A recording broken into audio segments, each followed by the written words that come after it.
Ya Aho, pemajuan kebudayaan adalah upaya peningkatan ketahanan budaya dan kontribusi budaya Indonesia melalui perlindungan, pengembangan, pemanfaatan, dan pembinaan kebudayaan. Dan salah satu implementasinya adalah Pesta Budaya Rakyat tahun 2023. Dinas Pariwisata Kebudayaan Pemuda dan Olahraga Kabupaten Nias Barat berupaya menyediakan ruang untuk keragaman berekspresi di bidang kebudayaan daerah melalui Pesta Budaya Rakyat tahun 2023 bertajuk Festival Musik Tradisional. Acara ini dilaksanakan pada hari Minggu tanggal 24 September tahun 2023 pukul 13 WIB bertempat di panggung utama Pantai Indah Sirombo.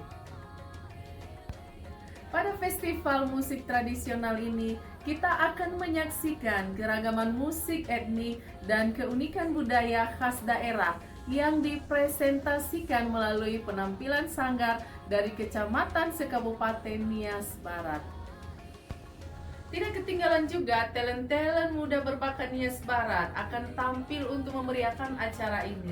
Kita juga akan menyaksikan sentra tari Fangahai Iraono yang dibawakan oleh sanggar berakar dari Kecamatan Mandehe Utara yang tentunya akan memperkaya khazanah kebudayaan daerah kita. Dan satu yang spesial di acara kali ini akan ada apresiasi berupa hadiah kepada tamu, undangan, maupun pengunjung dengan dress code nuansa budaya paling menarik, unik, dan etnik. So, jangan lupa ya, save the date dan kenakan outfit etnik terbaikmu. Perahu melaju menuju darat, bergerak pasti di Pelabuhan Merapat. Selamat datang di Pesta Budaya Rakyat. Hidup musik etnik Nias Barat. Terima kasih.